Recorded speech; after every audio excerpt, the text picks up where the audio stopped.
जी हाँ साथियों, अरविंद केजरीवाल आपके इलाके में आ चुके हैं। अरविंद केजरीवाल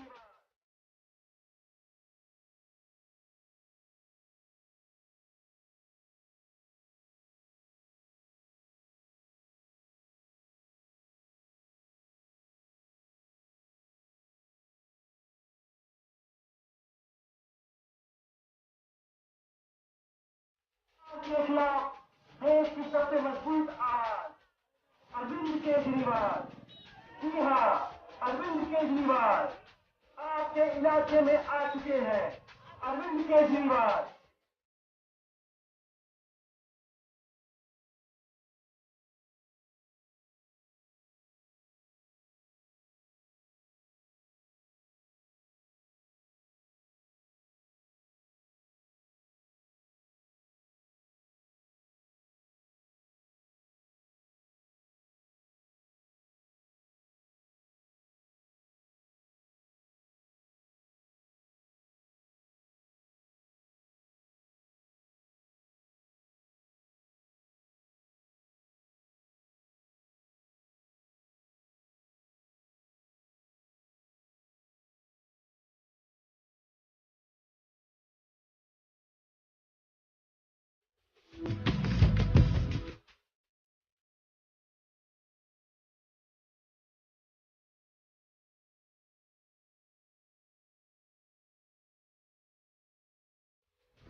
मैं वाराणसी से चुनाव लड़ने के लिए आया हूं, दिल्ली से आया हूं। तो एक मन में प्रश्न उठता है सबके कि वाराणसी से चुनाव लड़ने के लिए क्यों आया हूं।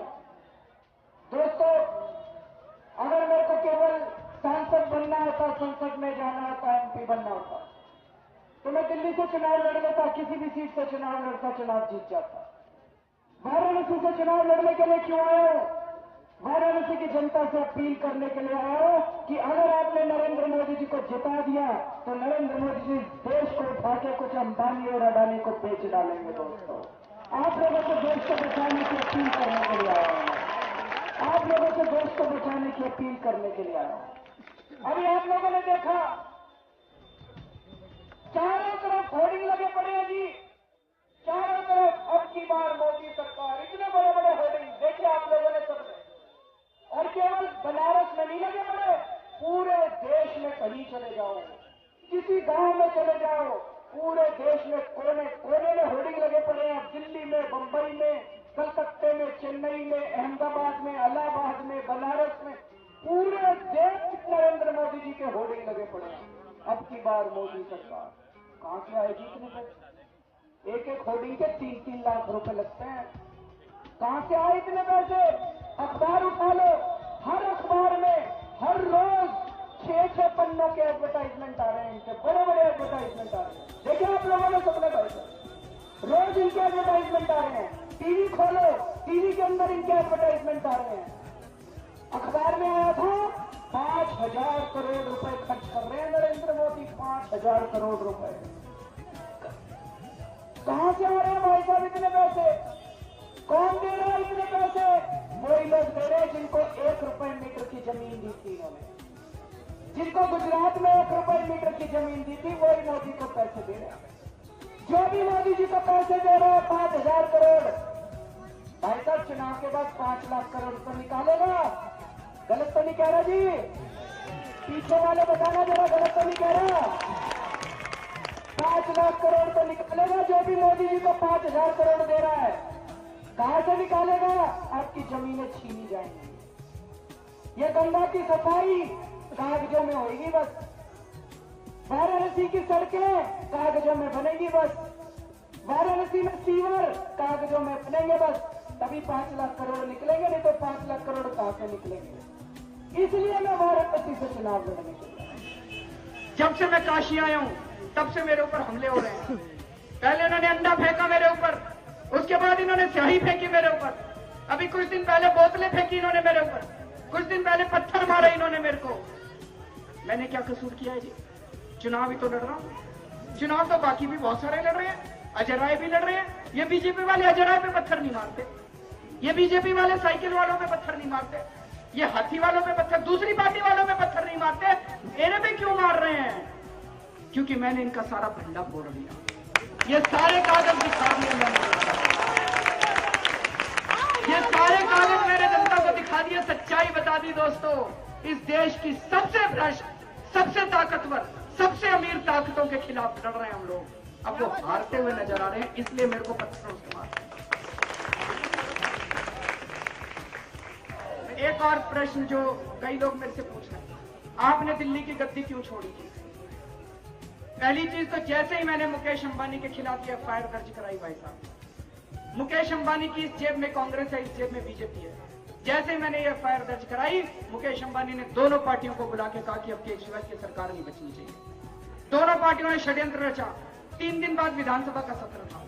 विधानसभा के अंदर आपको पता है हमारा बहुमत नहीं था, हमारी 28 सीट थी, कांग्रेस बाहर से समर्थन दे रही थी।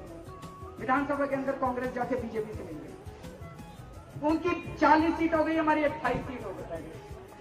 विधानसभा के अंदर इन्होंने एक काम नहीं होने दिया, एक भी काम नहीं करने दिया इन्होंने। विधानसभा के अंदर सारे माइक तोड़ दिए, विधानसभा के अंदर सारी फाइलें फाड़ दी। मैंने लोकपाल बिल रखा, वो इन्होंने पास नहीं होने दिया। स्वराज का बिल फेल कर दिया, बिजली में सब्सिडी देना चाहते थे, वो फेल करने की प्लान था। मैं क्या करता? मेरे पास 2 ही विकल्प थे। मैं कुर्सी पे बैठा रहता, चिपका रहता, मैं कुर्सी पे बैठा और काम ना करता। काम तो ये करने ही नहीं दे रहे थे, मेरी आत्मा नहीं मानी। मेरी आत्मा ने कहा अरविंद इस्तीफा दे दे, बाहर जा और जनता को क्या भैया अब 28 सीट से काम नहीं चलेगा, 50 सीट दो तो मैं आगे काम करके दिखाऊंगा। मैंने इस्तीफा दे दिया। बताओ मैंने क्या गलत करा? अगर मैं इस्तीफा नहीं देता और आज आपके बीच में आता, भाई साहब आप ही लोग मेरे मुंह पे थूकते। आप कहते थे केजरीवाल बदल गया, ये पार्टियां काम नहीं करने दे रही, लोकपाल बिल पास नहीं करने दे रही, फिर भी देख कुर्सी से चिपका पड़ा है, इस्तीफा नहीं देता। मैंने इस्तीफा दिया। भाई साहब बताओ मैंने क्या गलत किया? ये कह रहे हैं केजरीवाल भाग गया, केजरीवाल, अरे कहां भाग गया? इतनी खड़ा मैं कोई पाकिस्तान भाग गया क्या? यही खड़ा हूं मैं, और इतनी जल्दी नहीं भागने वाला। बीजेपी कांग्रेस वालों, तुम्हारी छाती पे मूंग दलूंगा, ऐसे नहीं भागने वाला। तुमका तुम्हारा पीछा नहीं छोड़ने वाला, इतनी जल्दी तुम्हारा पीछा नहीं छोड़ता मैं, इतनी जल्दी नहीं पीछा छोड़ता। और आप ही लोग बताओ, एक चपरासी की कुर्सी नहीं छोड़ी जाती जी, मुख्यमंत्री की कुर्सी छोड़ने के लिए कलेजा चाहिए, कलेजा। 56 इंच की छाती से काम नहीं चलता, कलेजा चाहिए, कलेजा। दोस्तों फिर भी मेरा ये कहना है, इस पे 2 राय हो सकती है। कुछ लोग कहते हैं भाग गया, कुछ लोग कहते हैं छोड़ दिया।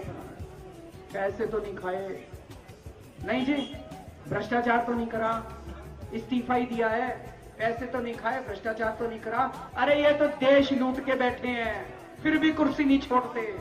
अगर आपने आज, आपके पास 2 विकल्प है जी, एक केजरीवाल है जिसके ऊपर एक ही आरोप लगा रहे हो, आपकी कुर्सी छोड़ दी, कुर्सी छोड़ दी, असूलों पे कुर्सी छोड़ी है। लाल बहादुर शास्त्री थे, रेल मंत्री थे देश के, एक ट्रेन का एक्सीडेंट हुआ, उन्होंने इस्तीफा दे दिया। हम लोग कहते हैं कि लाल बहादुर शास्त्री भाग गए थे।